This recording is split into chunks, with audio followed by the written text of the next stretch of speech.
Welcome to the show. Happy New Year to you again. Welcome to Agribusiness Weekend. It's another wonderful season and I'm your host, Joy Labaran. Thank you so much for joining me. If you are yet to subscribe to our YouTube channel, please help us. Do well to follow us on all social media platforms and please subscribe to our YouTube channel. Welcome to the show.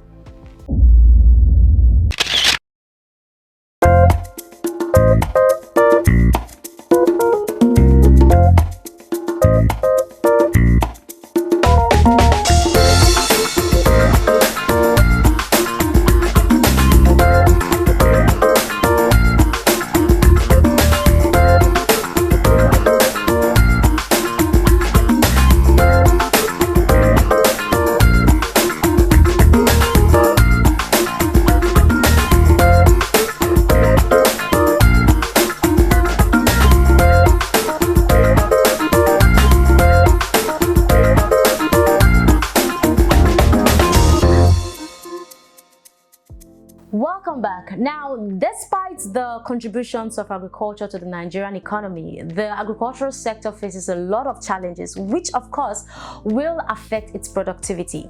But you know, 2022 is just starting, right? And this year it's already seeming to be very, very promising. So today we are going to be taking an outlook of 2022, what it looks like for the agricultural sector for this year. And on set with me is someone in-house, Akin Alabi. Welcome to the show. Thanks, Joy. Thank you so much for joining me. Thanks for joining me. Thank you very much. All right, so Akin, 2022 is promising, right? Now, but how would you compare what 2022 has for the agricultural sector to that of what we had in 2021? Okay, thank you very much. Once again, Happy New Year. Thank you. Well, let me say there are several factors that would definitely consider the growth for 2022. Looking at number one, climate change, which has been a very major discussion since last year. That's one. Then two, looking at security of the nation. That is paramount. Those are factors in these indexes that will definitely affect food production for this year. Then also looking at the forthcoming election that is happening next year. Yeah. You know, the question is, people like, how will it affect? Several things are really going to influence that. You know, and the major sector that keeps the Nigerian economy, you know, in a good shape, even when we had several down times, you know, is agric, you know, and its business. Yeah. So it will tell you how critical the agri sector is today in Nigeria. So looking overview, before you're going to drill down, looking overview, I would say that it's going to take the grace of God for us to say we're going to be very successful this year, because we can't really predict. We've predicted several things in the past and it doesn't seem to work the way it is, especially climate change. But, you know, but there is hope. The International Monetary Fund has projected 2022 for the Nigerian economy to grow by 2.7% or so. Yeah. And I get you. Okay, I get you, Joy. You see, yes, you can project. Yes. Definitely you can project, but there are always indexes that falls around an act of God that you can't determine. You know, but again, let's now take it one by one. Even if the fund is there, let's now take it one by one. Number one, how best has Nigeria been able to fight insecurity today? We read dailies every day. You see how farmers migrate from location one to another location, or from where they used to farm, you know, their domiciled place to another place. You're correct. That is a major factors. I was telling a couple of folks sometimes last year. I said, look, we used to have a farm in Niger State in 2020. Yeah. We couldn't do that in 2021. Reason because most of the areas that we farm has been taken over by bandits and, you know, other insurgents. So we can't go there because our investors will tell you that if you risk it, you're on your own. Now I was reading another dailies about last week. You know, something happened in those states, a particular community. They were raided by terrorists, you know, and they had to flee. It's basically a farming community, typical farming community for yams, cassava and all that. They were off, you know, they had to flee for their lives. So you can imagine likes of that across several states in the country. So it's really going to affect food security, no matter how the GDP flow is going to look like, you know. But again, is that time for us to now start thinking, where are the future farmers? Yeah. You know, that again is another initiative I feel that private sector, public sector needs to start putting together. Say, okay, where are the future farmers? How best can we begin to build agro-processing? So that even when our farmers are farming, automatically it's going to another location for fast processing, and we don't even have to import those commodities. If you saw the rate of importation last year, it was massive. Yes, it was. I can't remember the exact figure, but it was quite on the high side. Reason because there's been lower case in production, and moreover again, our post-harvest loss again has increased. It has increased at a level, and again, most farmers has left their domicile place of farming to another location. So these are simple indexes that I believe, if you don't look into it, will definitely affect farming this year. Though we thank God that this year in terms of weather, last year in terms of weather, it was fair. Yeah, it was. Fair enough for farmers. The thing started early, farmers planted early, despite what happened in 2020 where there were issues of climate change, we had less of that, last year. But again, as I said, that is an act of God. You can't predict it. Though even if you use other digital applications to check weather indicators and all that. Yeah, but you cannot really get the actual facts. But you can just predict what might happen this year. But again, in terms of other indexes that we need to put together, insecurity, funding again is another critical things. Yeah. For Nigeria, what we've seen, years back is when it's closer to election period, there is this notion from international organizations that let me hold on first. Okay. Let me observe before I can begin to invest into the country. That has been the notion years back. Say, look, this is Nigeria, and we know how critical our election means basically to Africa as a whole. So investors say, okay, let me hold on. Let them finish their election before we can say we want to invest ABC into the country. But by and large, we have those who are still committed, invest into the country, either in other countries like US, UK, Ireland, Israel, and all that. But again, new investors are the major angle. New investors that we want to invest into the agri sector. Those are areas that they will look into and say, hold on, let me look at after the election, before I can say I'm going to bring in money to start investing. Akin, from the national budget, 209.4% has been allocated for agriculture and rural development. Now, how far do you think this can work to help us, bring the agricultural sector that we want in 2022? Thank you, Joy. As I said earlier, it's not about the money this time around. We've had several budgets into the agri sector, but the question again is, how effective have those funds been to farmers? Either young farmers, the aged farmers, the rural farmers, the urban farmers. Our government been able to provide platforms that will support the agri sector and its ecosystem at large. Those are things that we need to look at. Has government created enough angles whereby it will work with private sectors, i.e. Commercial bank investors, to say, look, there's this fund here, want our farmers to access it, but how can we go about it? Yes, government can budget, but again, how best or has there been a proper strategy line whereby farmers will need it, regardless of the category or whatever you're producing in the value chain, being able to access those funds.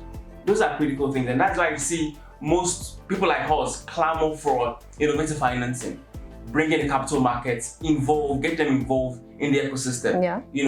Talking about digital agriculture, fintech, the fintech space, the agritech space, how we can begin to create funds, innovatively, so that we don't rely dependently basically on commercial banks or federal government to fund agri projects, but also look at other areas you can begin to develop funds, bring in funds and all that. For example, we are speaking with the NGX to see how we can begin to create special bonds for the agri sector. These are things that we need now in the new age. That's a great innovation. But again, federal government will do its bit across board, and federal government is large. You have to speak to every state. A state's need might be different from a state need. What Castina might need might be different from what Kano might need in terms of commodity and produce at large. But I feel that for that budget, government should focus more on agro processing. We've traveled far and large, and we've seen how development countries have been able to take technology, processing, warehousing, handling post-harvest loss critically. But don't you think all this boils down to a root? You just said a few minutes ago that farms have been ravished. So many conflicts, insecurity. Now, if there are no produce to process, how do we focus on agro-processing? Number one, you see, for the production, to be fair with you though, we are still trying to get there. Nigeria still produces by and large in quantum. Okay. We can't take it away. Not that the issue we have right now, not that we don't have farmers. I was in Kano sometimes last year around December, and I was in a particular market, there were no markets in Kano, and I saw the extent of commodities we have. Not that we don't have the markets, we have wares that are keeping it. But the question is, from that angle, government needs to begin to say, look, we have farmers that are producing. How can we begin to recycle those things or reproduce those things into finished products so that we can have our own manufacturing companies very close to those farms or running farms that are very functional? Now, when you have that, three things will follow. Number one, you have development. And when there's development around that locality, it's harder for insurgency to come in because definitely infrastructure will be around it. Yeah. Security will be around exactly. it. But when it's just a bare farm that is just lying fallow for on hectares, it's easy for anybody to interpret and access. But when there are infrastructures around it, then they give them an able sense. Say, look, once you have built an infrastructure around a particular farm, then we can provide enough security to guard the production process. And that is what we need to be, that's what we need to look at now. Processing, agro-industrialization around farms. So are you trying to say that processing, when we focus on processing for this year, it will help us be certain of any form of inflation? Definitely. It will reduce our level of importation, of produce. Let me give you an instance. You'll be shocked that most of the raw produce here, primary produce here, like cocoa, which I'm sure we do know, cocoa chocolate, and I'll bring it back to our selling dollars, cashew, likes of other cash crops that are used for other processing, chewable, consumables, is moved from here in Nigeria, then it gets to the shore, is repacked, takes to another country to process, and repackaged, rebranded, and they bring it back to us here, and it's being sold in dollars. And you know that, I'm sure you know the current rate of Naira and dollars. It keeps, so even if you're buying Naira, it keeps rising. So those things are the critical economic areas for agriculture that we need to begin to look now as we step into the year. So it's not basically a government thing. So it has to be a PPP thing, a public-private partnership collaboration. I was coming to that. When we talk about developing the agricultural sector for the year, what should the public and the private sector be looking at? What should we focus on? Okay, now, what I always tell people is this. Look, we need to focus, number one, is we need to identify the future farmers. We're getting to that level. The average age of a farmer now in Nigeria is between 60 and above. And the reason is because that is their culture. Yeah. But the average age from 40 downwards are basically the new generation farmers. They're the ones that don't want to till the ground. But they believe that with the power of mechanization and digitalization and technology, they can do it faster, easier, and make it happen. I'm giving an instance. I have a friend in Texas. They planted about 100 hectares, maize farm in Texas, one of the farms in Texas. And he was telling me that the machinery they have, fine, well equipped and all that. I couldn't just mention the name of the brand here, the machinery of brands and all that. They were able to complete harvesting an entire 100 hectares within 8 hours because they have the right machinery to do that. But here we are in Nigeria, we can barely struggle with just 10 hectares in a day, or probably even if you have the machinery. But we need to meet that standard whereby it makes farmers easier to access all those machineries as fast as possible, because we are getting to that age whereby technology will take over, technology will make the work of farmers easier, and technology will also drive investment. Because if you don't, because timing, agriculture rolls with time. Yeah. And what you can do in an average of a couple of days, and you're spending about 2, 3, 4 months, then definitely there's a gap. And that is one of the things that we enjoy here in our part of the business. We harvest, we store, we wait for the price to increase, then we sell. But when you harvest immediately and people are picking up, we have likes of processing companies that are picking up instantly to reproduce into another commodity or into another value chain, then it's easier for you to go and plant again once you have the money, the cash with you. You understand what I'm saying? Yeah. That is the way it works overseas. So it's easier for them to reproduce and keep reproducing. So the economy keeps booming. So you don't have to wait till you store, bag, warehouse. No, but when you could when you've harvested and there's somebody probably in a consumables or an FMCG that's waiting for a produce, instantly they pick it up, they present it on a value chain. But that there are some, there are some farmers who don't want to give to, buyers immediately when they produce. They just feel, I should wait. I should hold this thing first. That is the mentality. Let it rise before I sell. So what do we do about that? That is not a case for the government. That is the mentality we have. And that's why I say that if we have enable resources, that will, because number one, before you sell, you have to factor in the energy, the time, the money you put into it. Yes. And you can't make loss. That's why you have to wait till it increases before you sell. But what I'm saying is that in a scenario whereby you have all the machineries available, so that once you're selling, at a competitive price, it's easier for you to go back and start cultivating again and start preparing for the next cycle. So that because you have a standard market that is waiting for you to take your products. For example, you have a deal with likes of Olam or probably Int'l and all that. You understand? And once they are buying up from you in live tons, you won't want to wait till the next year. In fact, you want to go back to the land and till again. But you can agree with me that not all farmers have this opportunity. Not all. And that is where the PPP has to come into place. Okay. The public-private partnership. There is land available. Private partnership needs to come in to provide some level of funding, innovative funding. Then the resources are available, the people are willing, job creation opportunity across the ecosystem.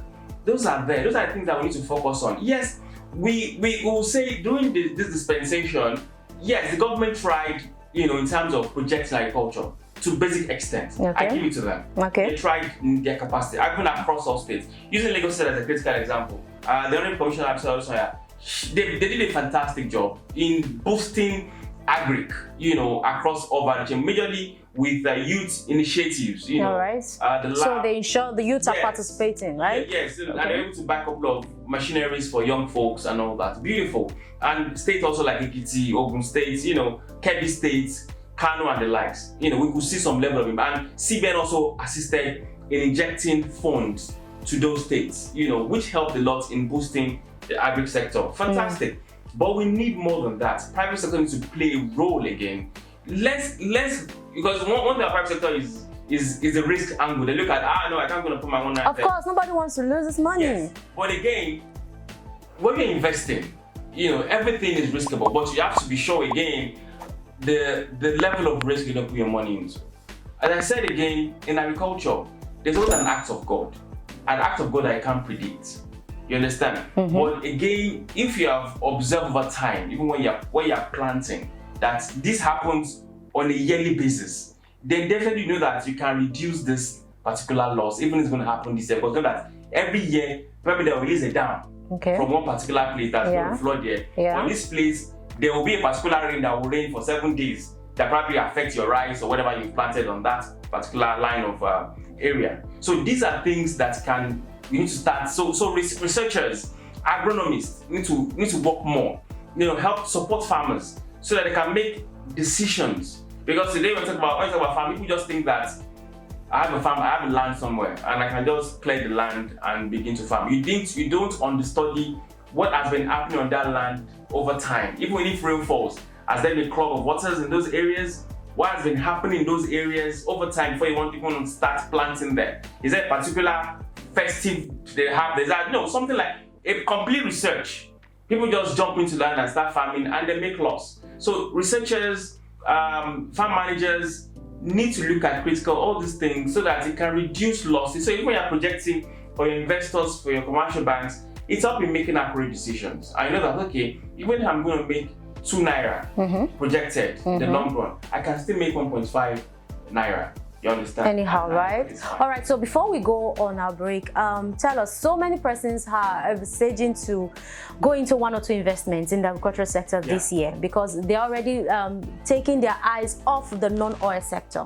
Agriculture is now the new wealth. Everybody knows that. So tell us, what do you think people can, what are the best value chains that people can invest? Some want to do commodities, some want to do processing, just like you said a few minutes ago. Some want to go into production. What do you think individuals should be focusing on right now?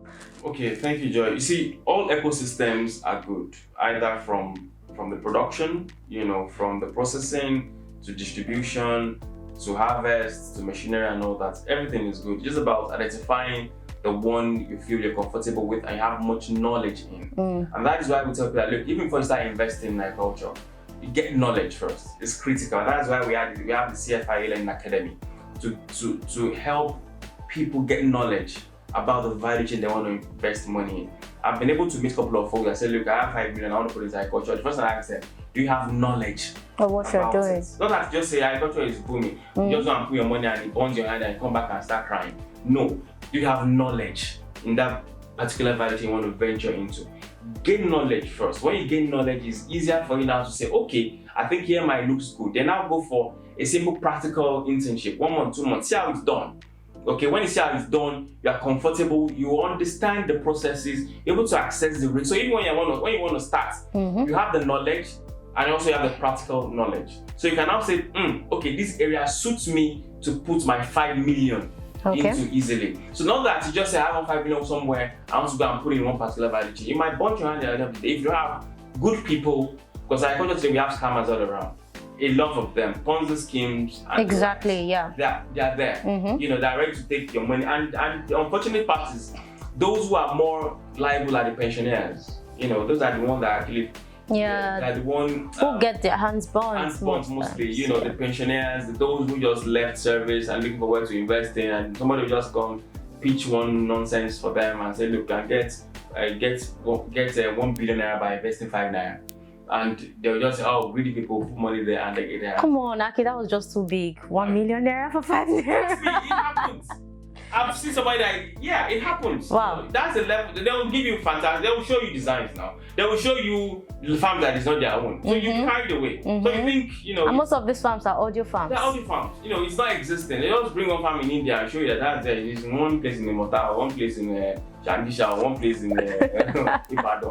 And it's not there. Yeah. And they will never take you there. But they will just collect your money and say, you are going to invest it for farmers and you won't get anything. So for anyone that wants to invest this year, number one, educate yourself about the value chain you want to venture into. I tell people, look, we have a lot of journals online.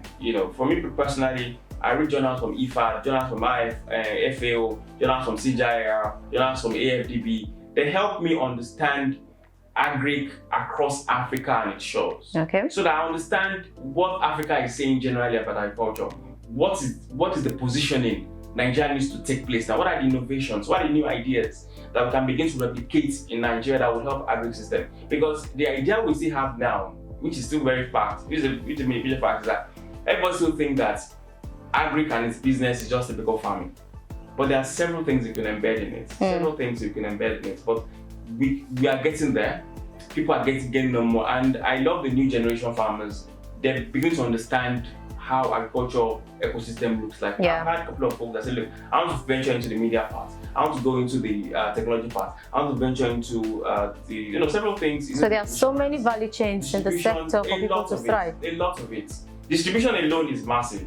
Moving commodities from point A to point Z is massive.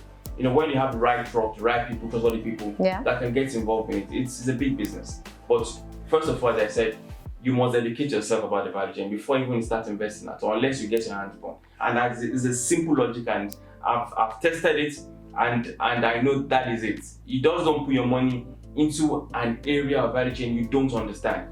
You must read it, you must understand it, so that you don't get your hands burnt at the end of the day. All right, so I think the take-home point for today is get knowledge, gain knowledge. All right, so let's take a short break. When we come back, the show continues. Don't go anywhere.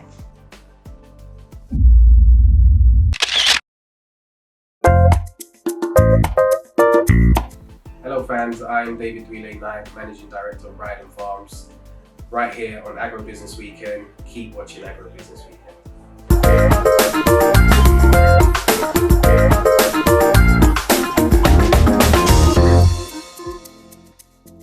Welcome back. It's still your favorite agricultural show, Agribusiness Weekend, and thank you so much for staying tuned with me. Akin Alabi is still on set. Thank you so much, Akin. You've been doing such a wonderful job. Thank you, Joy. All right, so this is the game part of the show. Now, like I always do, let our guests have fun. Yes, before they leave. So, Akin, we have 10 questions on our list. And as usual, we allow you to answer 3 questions randomly. But this time, for this season, we have something very, very special for every guest. If you fail the question, you have something to do. And so right here we have, oh man, this lime. All right, so Akin, when you fail the questions, you take a leak. Okay. When you fail the questions, you take a leak. Okay. All right, so are we good to go? All right. All right, so let me get your first number. Number 3. Number 3. Recite the Lord's Prayer. Okay. Our Father, who art in heaven, hallowed be thy name, thy kingdom come, thy will be done on earth as in heaven. Give us this day our daily bread, and forgive us our trespasses, as you forgive us, oh God. All right, I can take a leak. Take a leak. Oh, take a leak. I don't do it. No. Take a leak. Take a leak. That is all you just need to do. Take a leak. Oh my. Oh. Wow. Man. I like that face. I like that face. All right. So I'm sure you're going to take another leak. Your next number. Okay, number 6. Number 6. Okay, so can you say a parable in your dialect and give us the meaning? In my dialect? Yes. In my dialect. I feel like I was pretty dude. In dialect, I was again. I was. Okay, I'll try one now. I think I remember this. Okay. Kokoroti jefo, abe follower. That one is strong. Meaning? So it means that the person that is actually doing you is somebody we see within your household. Wisdom. Yeah. Get that. All right, that's nice. Your last question. 9. Number 9. Okay, so for these questions, if you answer yes or no, you take a leak. Okay. So your answers to these questions shouldn't be yes. Okay. And shouldn't be no. Are you ready? Okay. All right. Are you working in a field you went to school from? Yeah.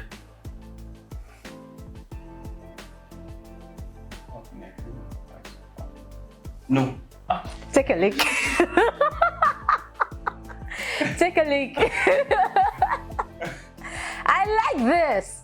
I'm having fun right here. Man. All right, so one more to go.